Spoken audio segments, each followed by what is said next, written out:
Justement, je lui avais posé cette question-là et il disait dans le podcast, très justement d'ailleurs, qu'il percevait le MMA comme l'opium du peuple.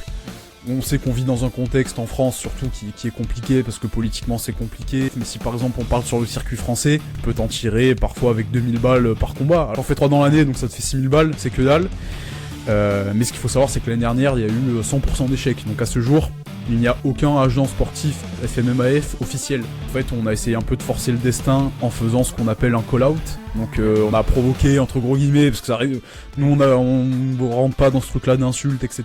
Vers un gars qui est lui signé à l'Hexagone. Une semaine après la vidéo, j'ai le matchmaker de l'Hexagone au téléphone. Et en fait, nous, la stratégie, ça a été de ne pas mentir sur le mindset du combattant. On a partagé ses moments de doute, ses moments de faiblesse, entre guillemets, tu vois. Son retour, il a enchaîné 3 combats en 3 mois, dont le passage en MMA professionnel. Et je crois qu'il n'y a que des mecs comme moi qui sont autoproclamés.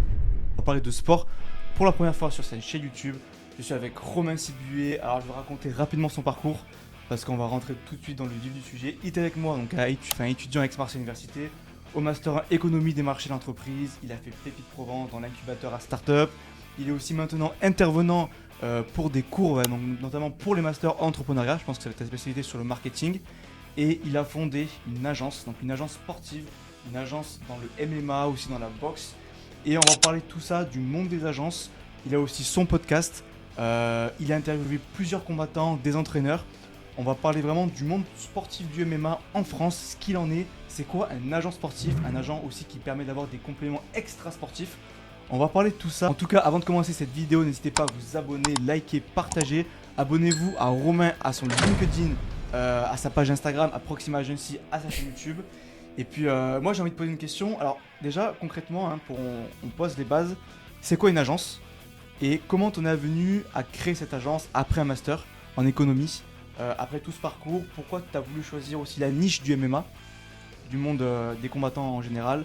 Et qu'est-ce qui te différencie dans cette agence ou en général quand on voit une agence sur les réseaux, des agences qui permettent de créer du contenu, d'avoir des nouveaux clients, enfin c'est quoi ton agence? Écoute, déjà bonjour à tous. Bertrand, merci de me recevoir. Comme tu l'as dit, on était ensemble en master à Aix-Marseille Université. Tu m'as longtemps parlé de ce podcast. Je t'avais témoigné de mon souhait de passer, de faire un entretien, enfin un épisode. Mais je voulais attendre d'avoir un peu plus de légitimité, entre guillemets, et plus de choses intéressantes à te dire. T'as bien introduit mon parcours, je pense que ça sert à rien de revenir dessus. On y reviendra peut-être un peu plus tard. Je suis effectivement intervenant dans des écoles, je suis pas en master. Là pour l'instant je suis sur des bachelors. Okay.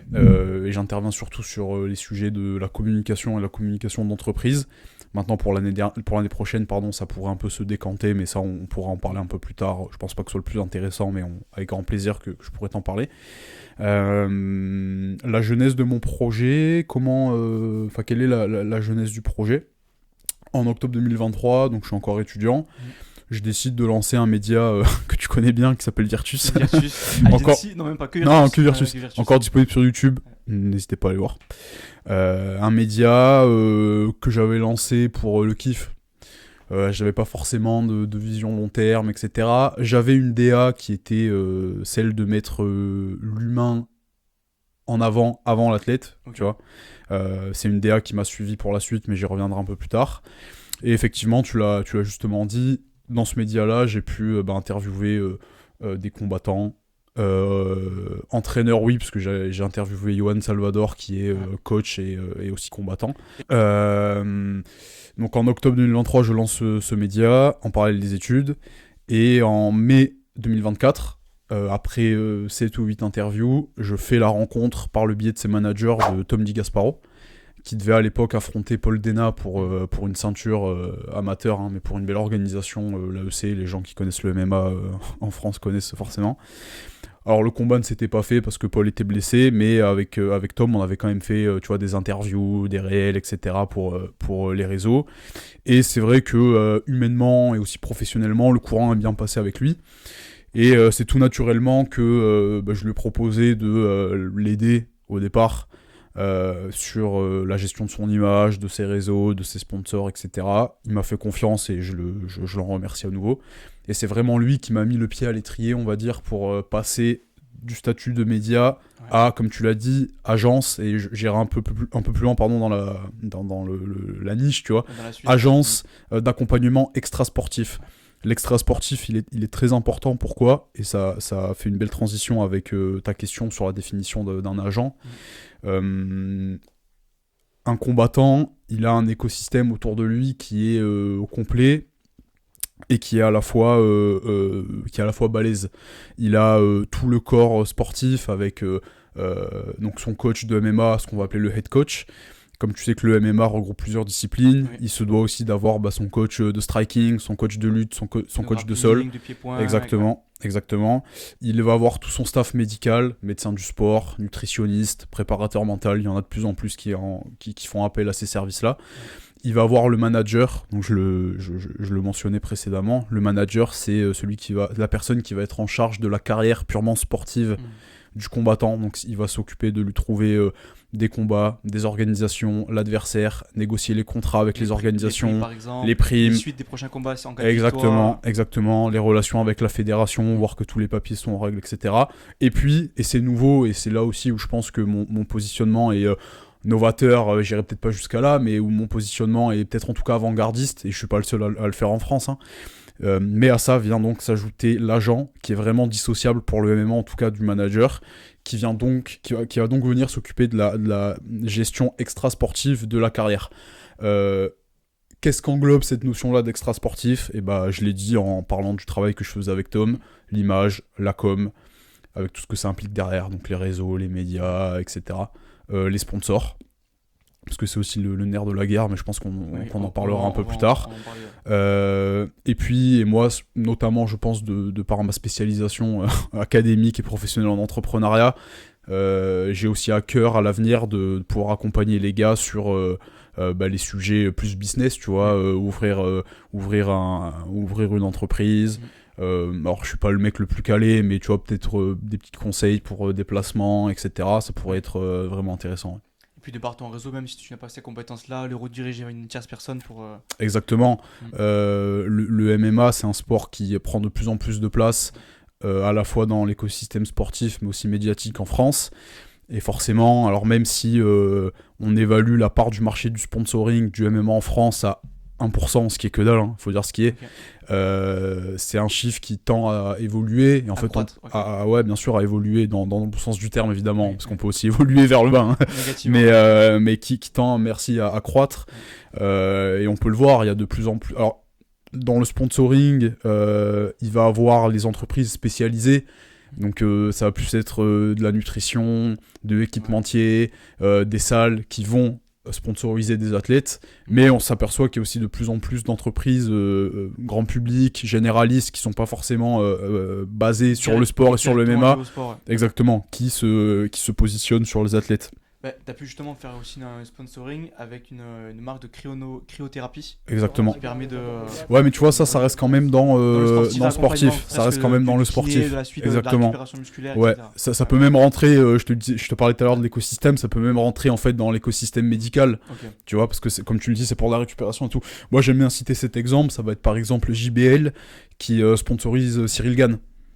Tu vois, donc il y a de plus en plus d'enseignes grand public. Tu fais avec sa communication quand il faisait avec Gazo, je pense. Il a fait son enceinte. Avec Aya Nakamura, je crois que c'était. Ouais, mais non, c'est ça. Mais tout ça pour te dire que, en tout cas, le grand public. Donc là, je te parle des entreprises, mais c'est aussi les médias. Hein. On voit qu'aujourd'hui, des médias comme Brut, Combini, pour parler de médias indépendants et de médias digitaux qui fonctionnent bien, mais aussi des médias plus traditionnels.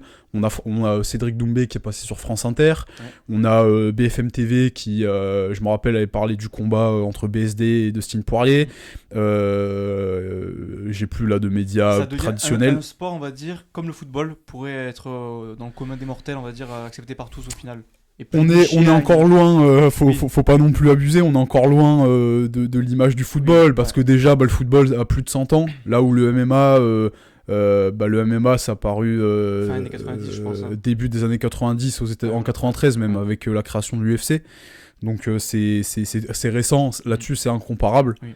Maintenant on sait qu'aujourd'hui on vit dans une ère où tout va beaucoup plus vite. Donc ouais, peut-être que le MMA rentrera plus vite dans les mœurs.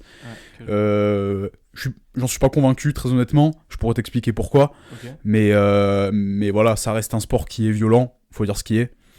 Il y a. Je pense justement que cette violence-là, alors ça on en retournera à la fin du podcast, mais je pense qu'on est dans un temps où les gens aussi recherchent ça, avec cette identification à un combattant, avec qui représente un pays par exemple, et tout de même parmi les jeunes, alors les personnes âgées, j'ai l'impression que c'est vrai qu'effectivement moi quand je montrais à mes parents, le MMA, ils aimaient pas, c'était pas assez noble comme la boxe par exemple. Mais pour, je trouve, nous, notre génération, c'est un sport qui est quand même vachement apprécié et qui tend à se développer, comme tu as pu le dire.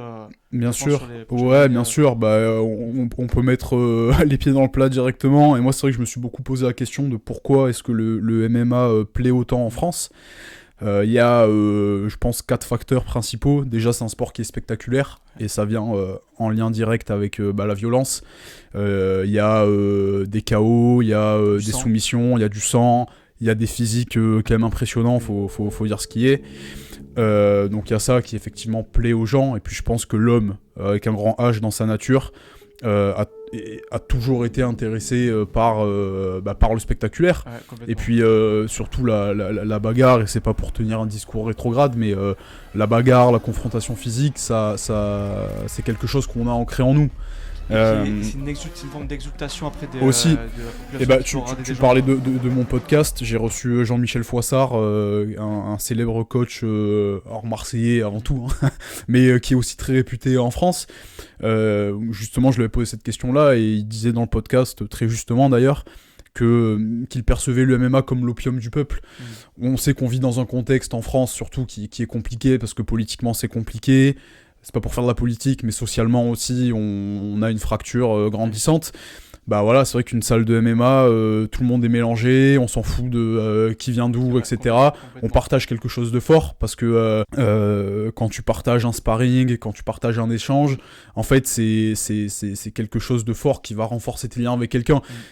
Il y a certaines personnes qui font en parallèle que je partage, je suis désolé, c'est un peu cash, mais c'est comme le sexe, tu vois. Ouais. Tu rentres dans l'intimité de quelqu'un, entre guillemets, parce que t'as cette confrontation physique. Voilà, exactement. Coups, malgré même si on peut avoir des divergences politiques ou des Exactement. idéologies, quand on est dans la cage, il y a une forme de respect parce que Exactement. dans nous, on a un homme qui se prêt à se battre. Et, exactement, ouais, exactement. Ça. Et puis il y a une forme de respect, comme tu dis. Donc voilà, ça pour moi, c'est. J'aimerais juste, pour que les gens comprennent bien aussi, c'est important. Un combattant de MMA, généralement, sa carrière, elle va durer 10 ans à peu près. Si on veut 10-15 ans. Au plus. Je vais en trouver, de ses 20 ans. Bah, ça dépend. Si tu prends l'amateur aussi, t'as des mecs qui ont commencé l'amateur à l'âge de. Je veux dire, sportivement parlant, généralement, un combattant, en termes de fight, il pourra pas gagner plus de 10 ans de sa vie avec des combats.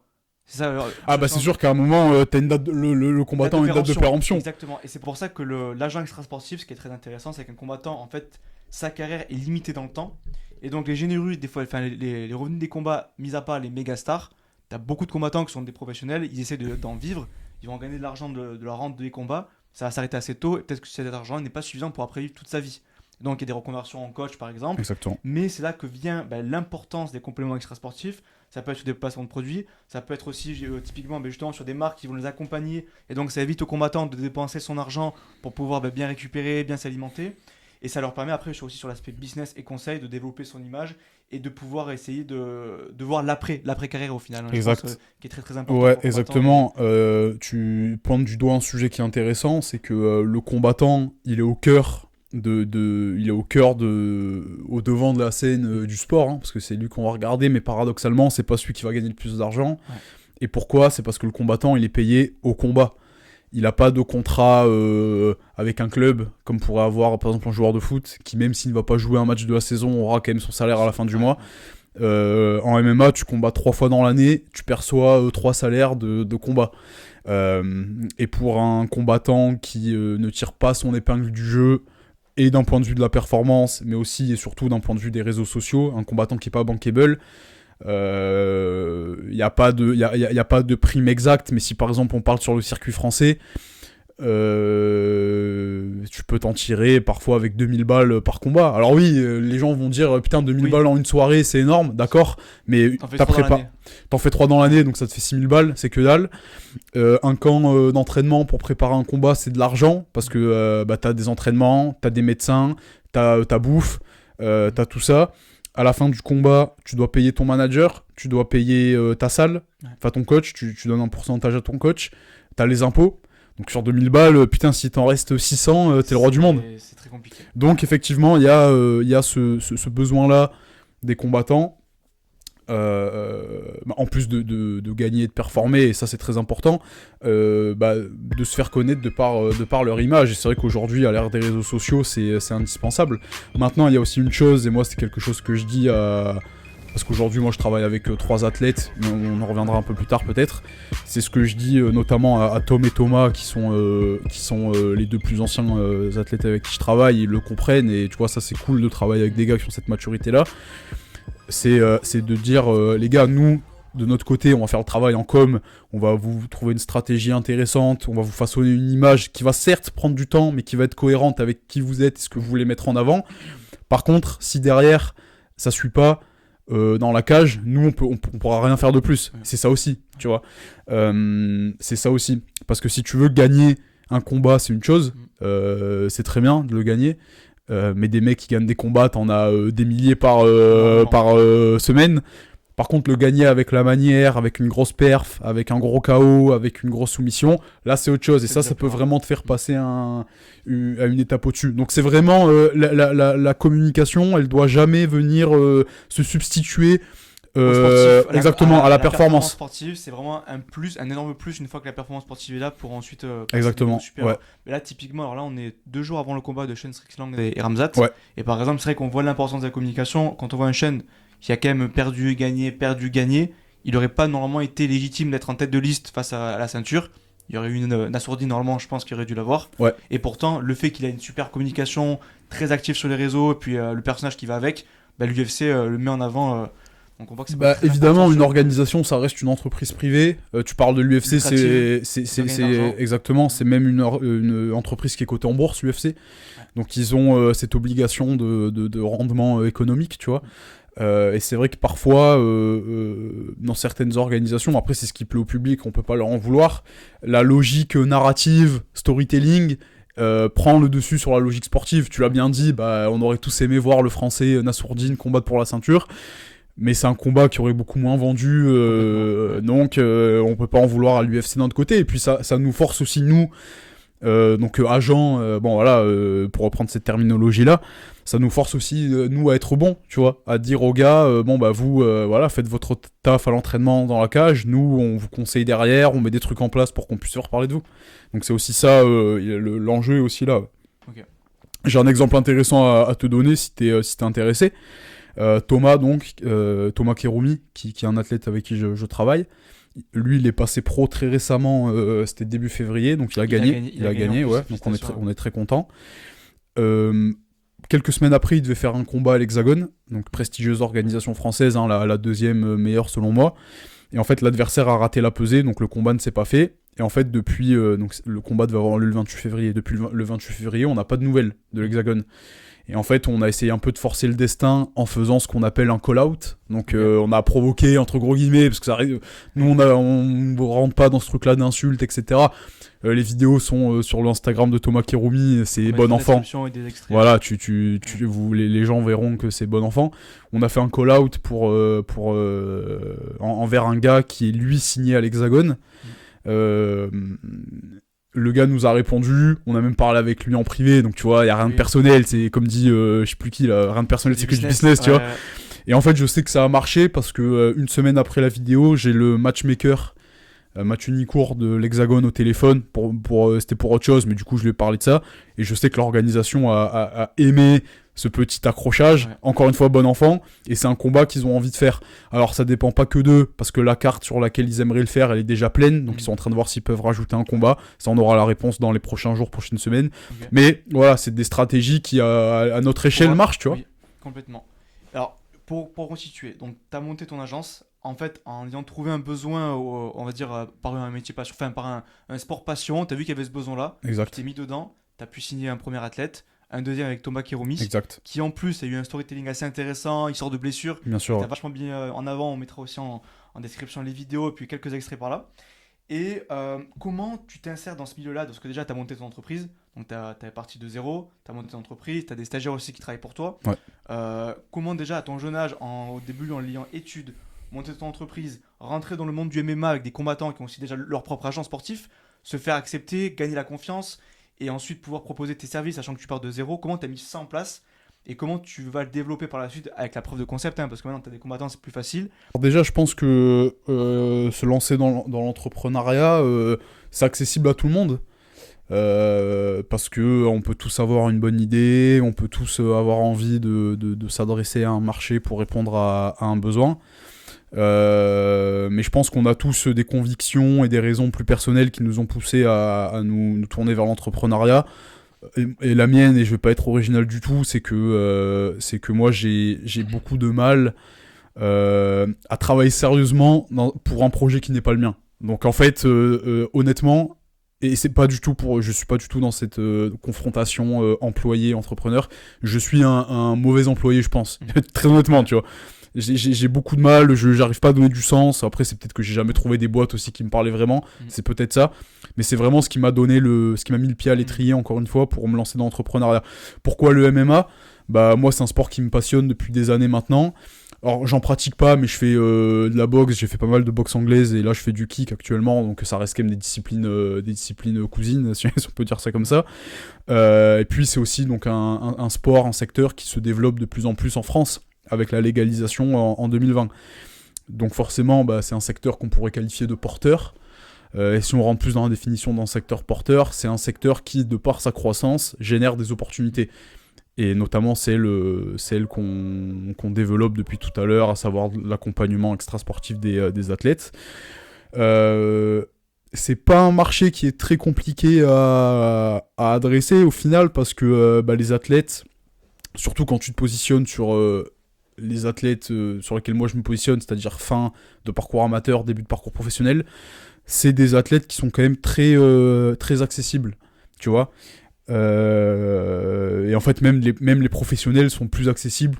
Un combattant de MMA professionnel est plus accessible qu'un footballeur professionnel. Oui. Tu vois, parce qu'eux aussi sont à la recherche de mecs comme moi et comme d'autres, voilà, de partenaires qui peuvent venir les aider. Donc ça n'a pas du tout été compliqué d'adresser ce marché-là, sachant qu'en plus, moi, quand je suis passé en agence, j'avais déjà cette petite crédibilité entre gros guillemets avec mon média que j'avais fait auparavant, tu vois. Donc voilà, là-dessus ça n'a pas du tout été un problème, et j'ai oublié la fin de ta question, je suis désolé. Et la fin de la question, du coup, donc l'entrepreneuriat, comment tu as pu te lancer au début en gérant une entreprise, tu gères des stagiaires, rentrer dans le milieu du MMA, donc pouvoir communiquer à ces athlètes et leur faire comprendre aussi l'enjeu qu'il y a derrière de ces compléments extrasportifs, et structurer la chose en fait, structurer tout ça, tes actions concrètes dans ton agence. Qu'est-ce que tu fais au niveau de la création de contenu, au niveau des stratégies, et ensuite comment au fur et à mesure t'en viens à signer un athlète très en vogue sur les réseaux. Bah écoute, j'aime à dire, et j'en avais parlé dans le journal des nouvelles publications qui m'a offert une tribune pour parler de mon parcours, hein. Donc je les remercie. Sur LinkedIn, vous trouverez l'article si vous êtes intéressé. En fait, un athlète, et c'est pas pour le déshumaniser, mais il faut le travailler comme un produit qui a une valeur, qui a une mission, qui a une vision. Donc tout ça, en fait, vous pouvez... la valeur, ça va être quelque chose de plus humain. La mission et la vision, tu peux l'attacher au sportif. Oui. J'ai envie d'atteindre telle organisation, j'ai envie d'arriver à tel niveau. Et il faut surtout travailler le message de l'athlète, tu vois. Moi, je peux te parler un peu, si tu veux, des stratégies qu'on met en place sans trop rentrer dans les détails. Mais par exemple, Tom, c'est quelqu'un qui avance depuis qu'il est petit avec la même équipe. Il a une histoire très touchante, et on en a beaucoup parlé dans le podcast qu'on a fait avec lui, avec son frère, avec sa maman, avec sa mère, avec ses coachs aussi. Donc nous, c'est quelque chose qu'on essaie de montrer, tu vois. On le dénature pas parce que c'est son quotidien, donc c'est quelque chose qu'on essaie de montrer. Quand on fait un petit réel, on donne toujours la parole à son coach. On va toujours voir son frère à côté de lui, ou du moins quand il est là, tu vois. Donc c'est vraiment quelque chose qui ressemble à Tom, et qui plaît aussi, parce qu'aujourd'hui les gens, ils ont envie de se sentir représentés par un athlète, par une institution. Donc je pense que ça va marcher. Alors là, malheureusement, Tom est blessé, il combat pas. Mais quand il va pouvoir reprendre, parce que là il s'entraîne très bien en plus, donc je suis content pour lui, mais quand il va pouvoir reprendre, ça va faire mal, et tout va se décanter. Le marchand de sable, le marchand de sable qu'il a trouvé, mais en tout cas, mais on y reviendra aussi sur les surnoms. Des choses comme ça, mais exactement. On se rappelle au final. Exactement. Thomas, dans la même stratégie de ne pas dénaturer l'athlète, Bah comme tu l'as dit, on a commencé à travailler ensemble, il venait de se faire les ligaments croisés, donc C'est une méga blessure, en plus, pour un ouais, sportif, donc quasiment un an, il a fait 9 mois sans pouvoir combattre. Et en fait, nous, la stratégie, ça a été de ne pas mentir sur le mindset du combattant. On a partagé ces moments de doute, ces moments de faiblesse, entre guillemets, tu vois. Alors, c'est un mot qui peut être mal perçu par le milieu, mais faut dire ce qui est, tu vois, c'est normal. On a tous des moments un peu de down. On a partagé ses ambitions suite à la retour de la blessure et tout, et ça a bien marché, parce que le message est passé au final. Et tu vois, quand il a pu faire son retour dans la compétition en novembre 2025, il s'était blessé en février 2025, il a fait son retour en novembre 2025. Bah, son retour, il a enchaîné 3 combats en 3 mois, dont le passage en MMA professionnel et 3 finishes. Ouais. Donc tu vois, on n'a pas menti on l'a pas dénaturé sur son mindset, etc. Oui. Et c'est quelque chose qu'on continue à faire aujourd'hui. Et je pense qu'il parle parce que c'est vrai que dans les combattants, on voit toujours les gros trash talkers, ceux qui ont des égos poussés à son paroxysme. Et là, on voit un combattant qui est humain, qui a ses faiblesses, qui a ses doutes et qui va gagner quand même. Et je pense que pour la masse, on peut vraiment s'identifier. Bien sûr. Il est comme moi au final. Il a ses doutes, ses faiblesses, il se blesse et il va quand même gagner derrière. Exactement. Et tu vois, connaître l'humain, connaître ce que je te disais tout à l'heure, l'humain derrière l'athlète. Ouais, et ça, je pense que c'est aussi une de mes forces avec Proxima, tu vois. Bah, ça te permet de vraiment faire quelque chose de sur mesure. Tu vois, par exemple, Tom, si je le compare à Thomas, il va être un peu moins à l'aise, il va un peu moins kiffer l'exercice de parler devant la caméra. Là où Thomas il est beaucoup plus à l'aise. Donc par exemple pour Thomas on a mis en place une chaîne YouTube qu'on n'a pas fait pour Tom, parce que c'est un format, notamment avec les vlogs et tout, qui se prête très très bien, qu'il apprécie, qu'il aime bien aussi, qui se prête très très bien au personnage, tu vois. En avant, exactement. Donc ça va vraiment venir dicter le choix des canaux de communication, comment est-ce que tu vas t'exprimer. Tu vois, par exemple la petite vidéo où et j'invite vraiment les gens à la regarder, c'est une petite vidéo à la con d'1 minute sur le Insta de Thomas, tu vois.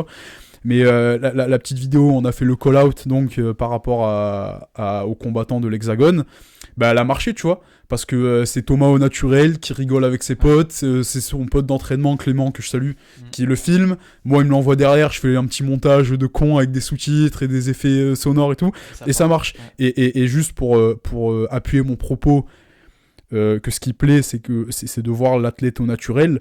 Nous avec Thomas on a fait et avec Tom aussi on a fait des vidéos beaucoup mieux produites, avec des professionnels, avec du matériel professionnel et tout.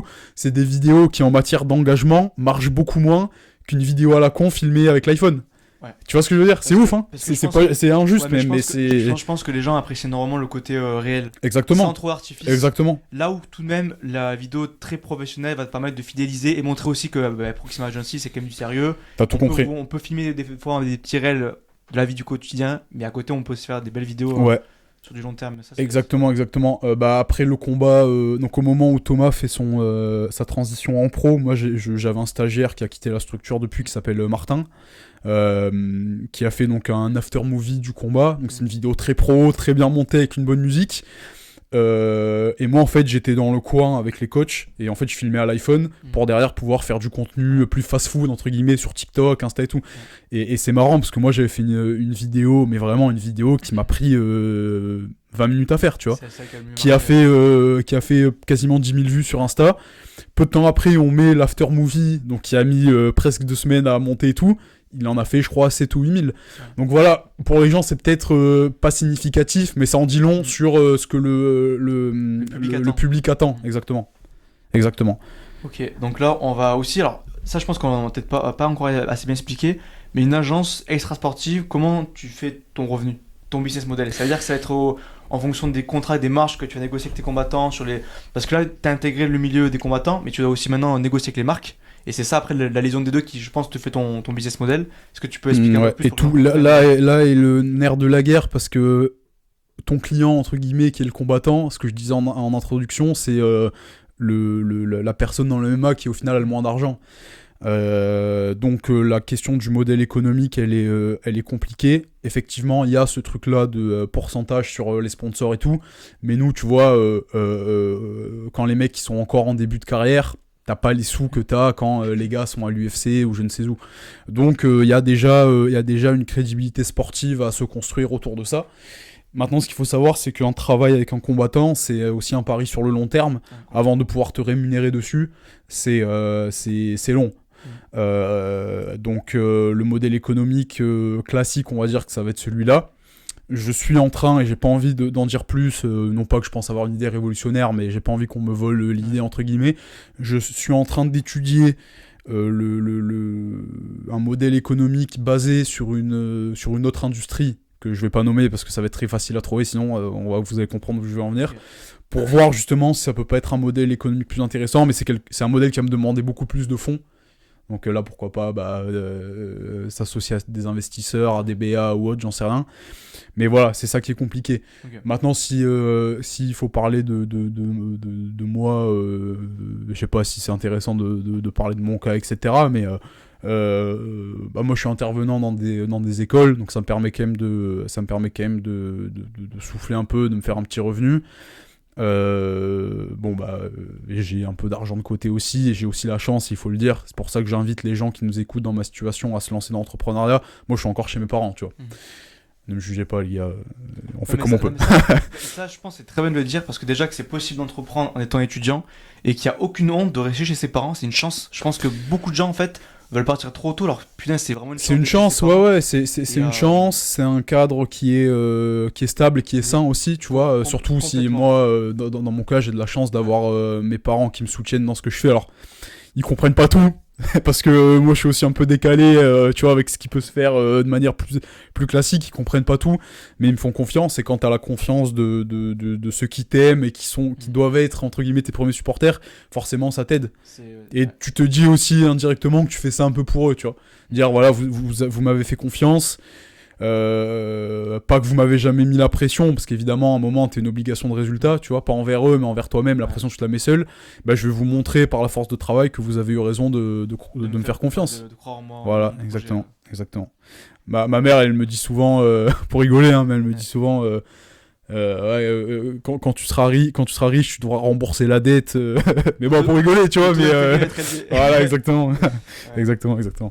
Et si je peux me permettre de faire une petite transition pour un prochain sujet, dans toutes les fédérations, dans une majorité en tout cas des fédérations françaises de sport, donc la FFF, la FFB, la fédération de rugby, de tennis, de ce que tu veux,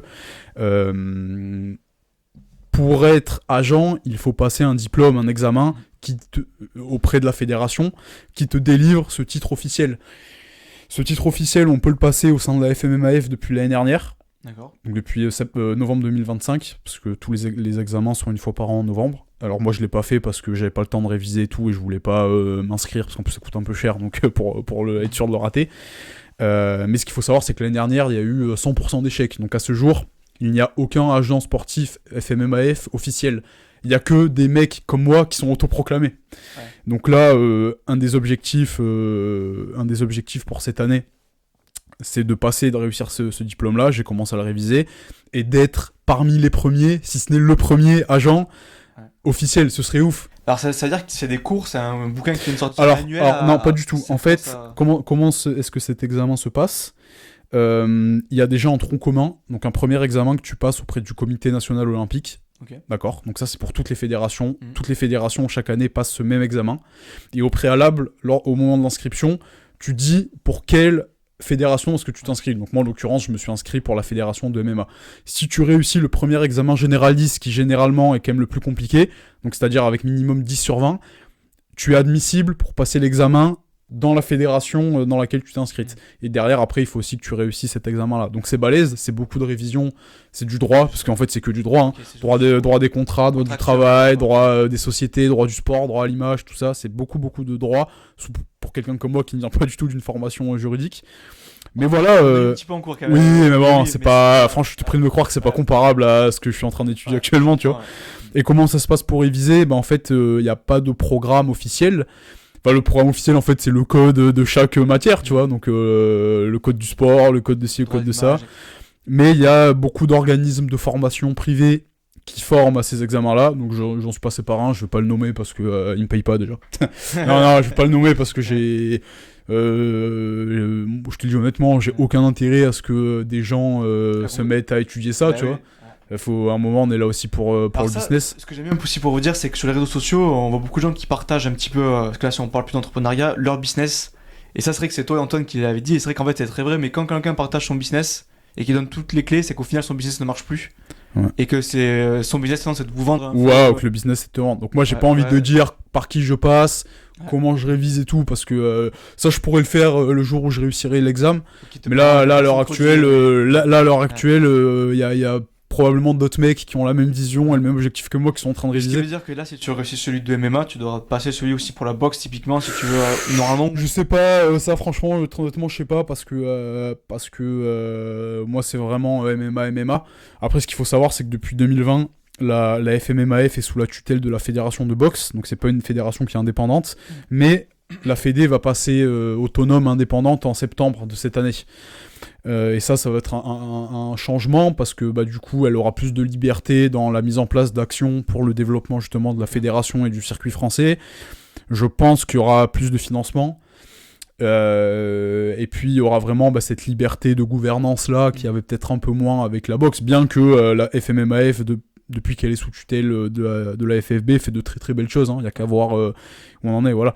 Et puis ce qui est bien aussi, c'est que, alors il n'y a rien d'officiel, mais le président de la FMMAF qui est pressenti, c'est Patrick Vignal, qui est un ancien ministre PS. Okay. Donc c'est un mec qui a de l'expérience en politique, il a de l'expérience aussi en MMA, attention, ils sont pas allés chercher un mec sorti du chapeau. Comme en France d'habitude, un politicien qui ne connaît pas son milieu. Non, lui en l'occurrence a été un des premiers politiques à militer pour la légalisation du MMA. Je crois qu'il a une expérience, il a un brevet d'instructeur fédéral, alors c'est pas en MMA mais c'est en boxe. Je pense que c'est un mec qui connaît quand même son truc, et moi je pense que c'est une bonne chose.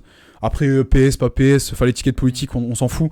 Mais je pense que c'est une bonne chose de mettre un politique à la tête de la fédération, parce que ça va peut-être amener cette crédibilité institutionnelle qui manque encore au MMA.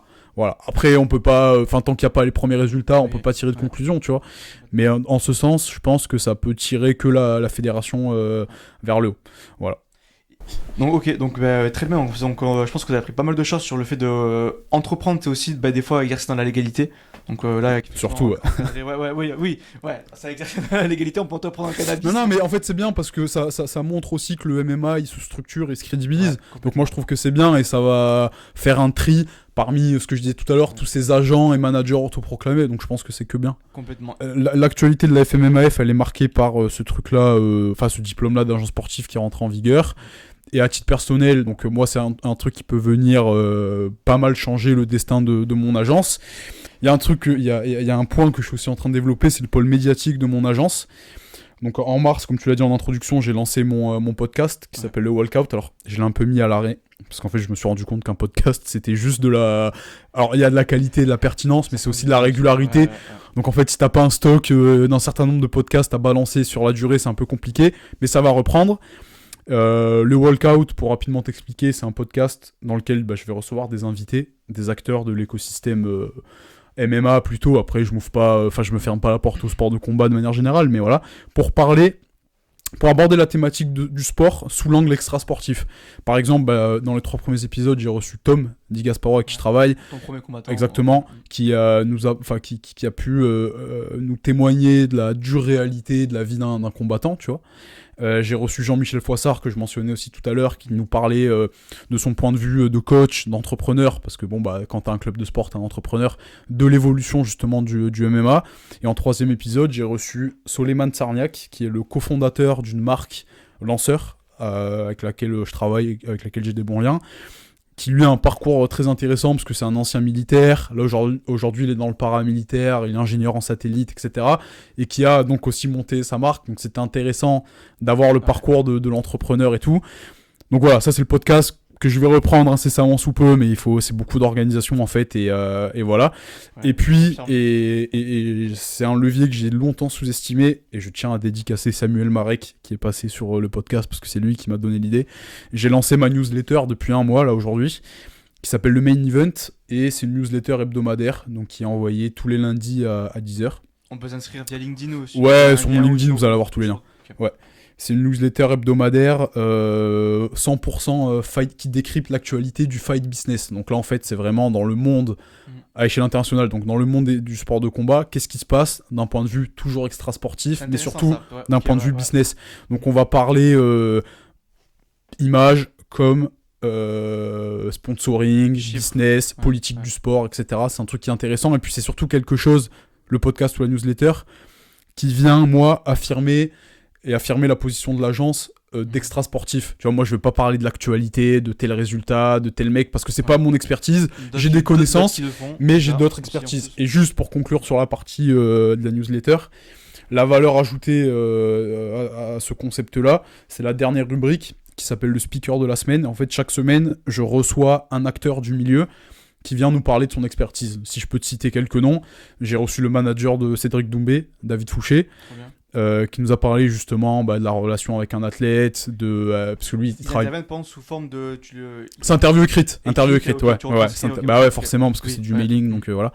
Donc j'ai reçu David Fouché, j'ai reçu Mathieu Nicourt qui est le matchmaker, donc la personne en charge d'organiser les événements de l'Hexagone MMA. Et puis là pour lundi, aujourd'hui on est vendredi, donc pour l'épisode qui sortira lundi, du coup il sera peut-être sorti au moment du podcast.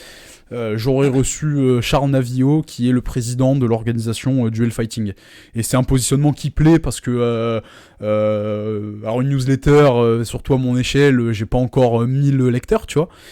Mais c'est un positionnement qui plaît parce que le nombre d'inscrits augmente semaine après semaine. Et puis les speakers speakers de la semaine sont contents, tu vois, parce qu'en fait c'est aussi eux c'est aussi des points de vue et des points de des angles de discussion différents de ce que eux peuvent avoir généralement dans des médias plus classiques. Complètement. Et ce qui est assez intéressant, c'est vrai que d'habitude c'est les combattants qui sont en avant, et là pour le coup d'un point de vue investisseur, même businessman, de mettre en avant ces gens-là qui sont dans l'ombre. Déjà eux ça leur fait plaisir parce que c'est humain, quand on vous propose de vous mettre en avant, généralement on est content. Toi ta crédibilité elle augmente de part et d'autre, et en fait ça fait découvrir ce milieu là qui, je pense qu'il doit avoir des choses intéressantes. T'as tout compris. Alors encore une fois sans parler de la stratégie pour pas te donner d'idées non plus, mais la newsletter tu te doutes qu'elle est pas à destination des combattants. Et comme tu dis, l'intérêt derrière, si ça peut être de générer des personnes intéressées pour se positionner sur le secteur du MMA. On dit des leads dans le milieu. Ouais, des leads, mais alors... des leads, oui, mais alors moi, c'est différent que par exemple une newsletter pour un site e-commerce, où là, le lead, le mec qui va te faire un achat direct, enfin, tu vois ce que je veux dire, c'est différent. Plus des personnes... Voilà, exactement, ça va plus être de la stratégie long terme et ouais, du partenariat, enfin bref, voilà, je vais pas en dire plus pour pas donner d'idées, mais les gens auront compris où je veux en venir, quoi. Non mais c'est une super idée. Et c'est surtout, excuse-moi, je te coupe, mais c'est surtout quelque chose que j'ai pas beaucoup vu, donc je me dis aussi personnellement, j'ai jamais vu. Donc je me dis aussi que ça peut être intéressant, parce que nous, alors moi la fédération me qualifie comme encadrant d'athlètes. Ce terme-là d'encadrant, ça va être les coachs, les managers, les agents, donc, etc. En tant qu'encadrant d'athlètes, on se doit aussi d'incarner une forme de sérieux, je pense, justement auprès aussi de l'institutionnel, tu vois. Et ça vient aussi raffirmer cette position-là sérieuse que j'essaie d'incarner pour évidemment représenter mon travail, ma boîte, mais aussi et surtout représenter in fine les athlètes. En fait, t'es pas comme certains gens pourraient voir d'extérieur, le pote d'un combattant qui va filmer rigolo. Non, là tu connais le milieu, tu connais l'écosystème, les acteurs qui interviennent, qui encadrent tout ça, et complètement. Exact. C'est pas mal. C'est même excellent, et je pense que d'ailleurs on mettra tous les liens en description pour que vous puissiez vous abonner. Et puis comme tu dis, l'UFC en plus c'est une entreprise cotée en bourse. Donc c'est vrai qu'effectivement en termes financièrement parlant de business, autour il y a des choses qui se construisent. Je sais pas, il y a Ares, bien sûr, ouais. Ils sont pas en bourse, mais c'est vrai que c'est des organisations qui tendent énormément. Non, elles sont pas en bourse parce que c'est elles sont pas en bourse parce que même le système, les marchés financiers français ils sont différents je vais rien t'apprendre des marchés financiers américains. Mais par contre, tu vois, c'est pas un secret, hein. Mais t'as par exemple un fonds d'investissement qui s'appelle SLAM, j'imagine que tu connais parce que toi t'es dans la finance. Donc SLAM, c'est l'acronyme de sport, luxe, art et musique, il me semble. Je crois que le M, c'est pour musique, qui investissent donc dans ces quatre principaux secteurs, qui ont racheté Ares, qui ont racheté le MMA Factory, qui ont racheté le Management Factory et qui ont racheté la Bulgarian Top Team. Qui est l'agence de Guillaume Pelletier avec qui je travaille. C'est le mec qui me flex. Non mais t'as compris. Donc qu'est-ce que ça veut dire ? Ça veut dire que le MMA gagne aussi en crédibilité aux yeux d'investisseurs, tu vois, et d'investisseurs sérieux, parce que renseignez-vous sur le fonds, ça reste un fonds jeune, je pense, par rapport à d'autres, mais qui est quand même sérieux. Et puis, tu vois, c'est même le fonds d'investissement, il a même alors j'ai pas les chiffres exacts à hauteur de combien ils ont investi. Je suis pas non, mais en fait je les ai même pas parce que je les ai juste pas cherchés. Mais Nicolas Haute, qui est le coach de BSD, il a monté son centre de performance qui a été en partie financé par le fonds d'investissement. Donc il y a des acteurs qui se positionnent de plus en plus là-dessus. Tu vois, Charles Navio, bon bah je spoil parce que à mon avis ce sera l'épisode sortira après les newsletters, mais Charles Navio, donc il travaille avec un fonds d'investissement suisse. Donc tu vois, il y a quelque chose qui est en train de bouger.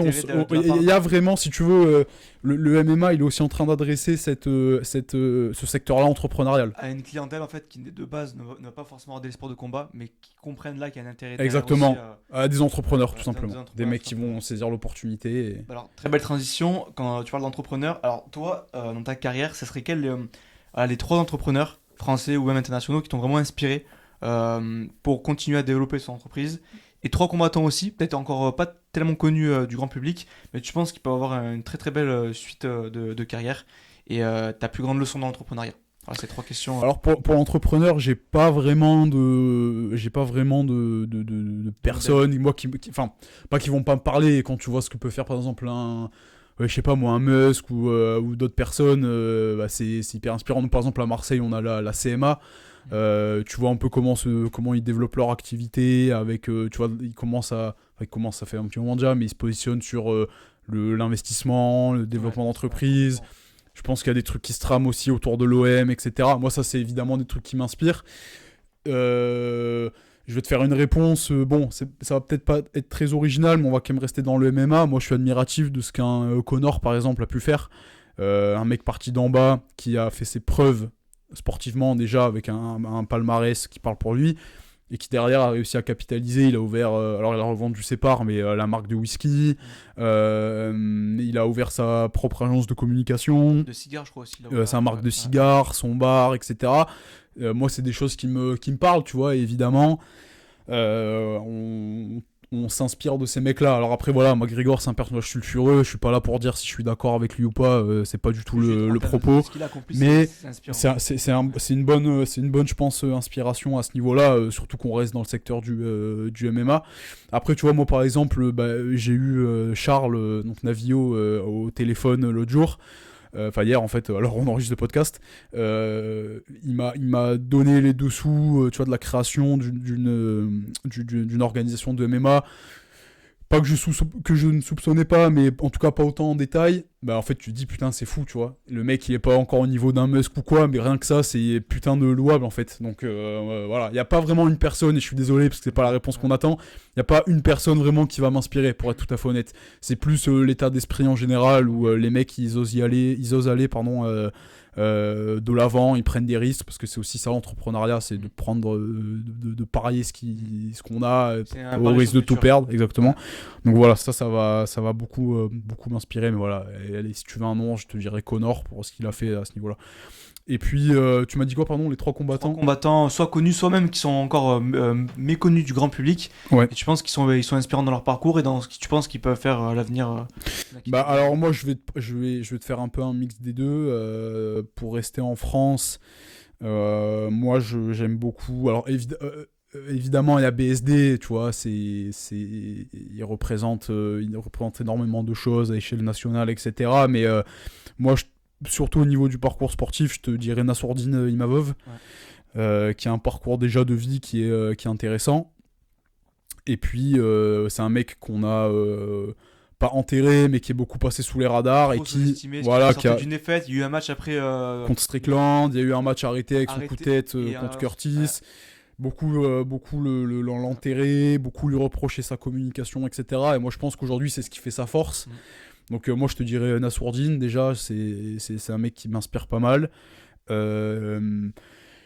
Ngannou, j'aime aussi beaucoup le parcours, tu vois, du mec qui quitte son pays, storytelling de dingue là. Le storytelling c'est un truc de fou. Et puis aussi c'est un chrétien, donc tu te doutes que moi aussi ça va me parler. La guerre qu'il a fait entre guillemets contre l'UFC, son rêve d'aller boxer et tout. Après bon, c'est un mec aussi qui a connu ses déboires avec ce qu'il était là. l'histoire, il avait renversé une nana en moto au Cameroun qu'il avait tué, etc. Enfin bref, c'est jamais rien n'est tout blanc, tout noir. Mais bon, dans le storytelling, comme tu dis, le parcours sportif et tout. Typiquement aussi. Son enfant aussi. Enfin voilà, c'est le truc qui me parle. Ouais. Et puis vraiment pour le côté entertainment, et tu sais que je kiffe, moi c'est Nate Diaz. Ouais, bah, tu l'as partagé en story il y a pas longtemps. C'est un personnage. Bah, le parcours aussi mérite d'être analysé parce que c'est les mecs qui viennent de milieux difficiles aux États-Unis, etc. Le banditisme, il s'est refait dans les sports de combat. Mais moi, c'est l'aura, le charisme du mec que j'adore, la relation avec le frère aussi. Ouais. Tu vois, et je pense que c'est pour ça que j'aime travailler avec Tom, tu vois.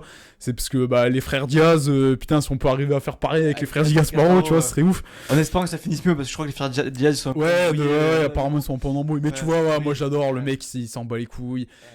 Ça fait fanboy, mais j'assume, tu vois.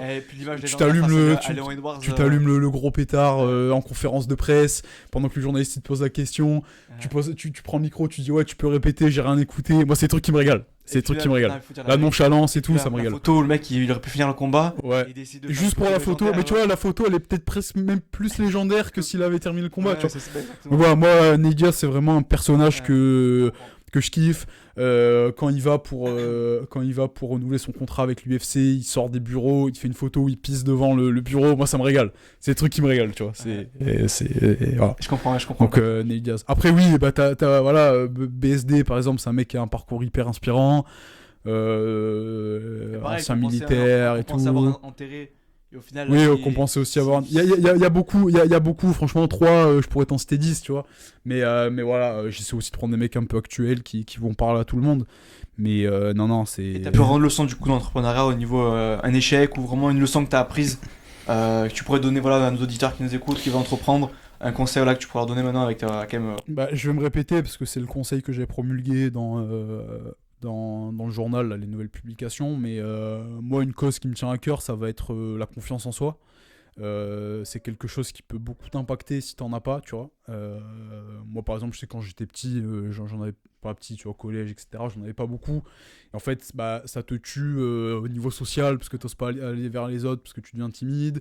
T'as du mal à te projeter dans l'avenir et tout, donc moi j'inviterais vraiment les gens qui nous écoutent à avoir confiance en eux. C'est très bateau, mais vous avez forcément quelque chose qui fait votre identité, sur lesquels il faut réussir à capitaliser dessus. Et en fait, c'est quelque chose que tu peux étendre à l'entrepreneuriat. Quand tu te lances sur un projet, c'est que tu as une certaine légitimité à le mener.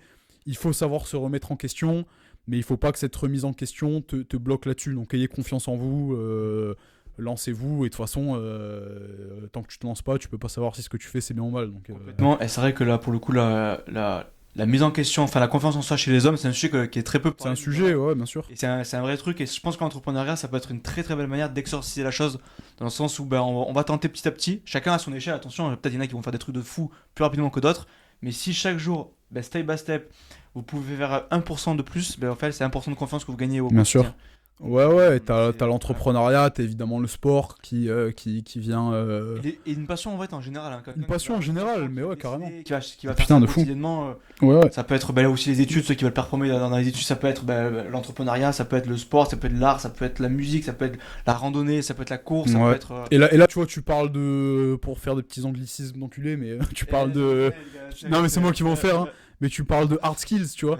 Il y a aussi beaucoup de gens qui. Non, mais tu vois, il y a aussi beaucoup de gens qui se rendent pas compte de. Je déteste les anglicismes, je suis désolé, mais qui se rendent pas compte de leurs soft skills, tu vois. Humainement, comment est-ce qu'ils sont, ils peuvent se mettre à disposition d'une cause, ou justement, tu vois, parfois humainement. Pour sa paroisse, on est catholique. Ouais, voilà, non, mais ça, tu vois, mais même là, si on reste dans le domaine plus professionnel, tu vois, par exemple, un commercial. S'il n'a pas certains soft skills, il sera mauvais commercial. Moi, dans ce que je fais, je pense que si j'avais pas cette faculté d'écoute, etc., et sans me jeter la fleur, hein, mais auprès des gars avec qui je bosse, je pense qu'ils ne me feraient pas confiance. C'est tout à fait normal. Ouais.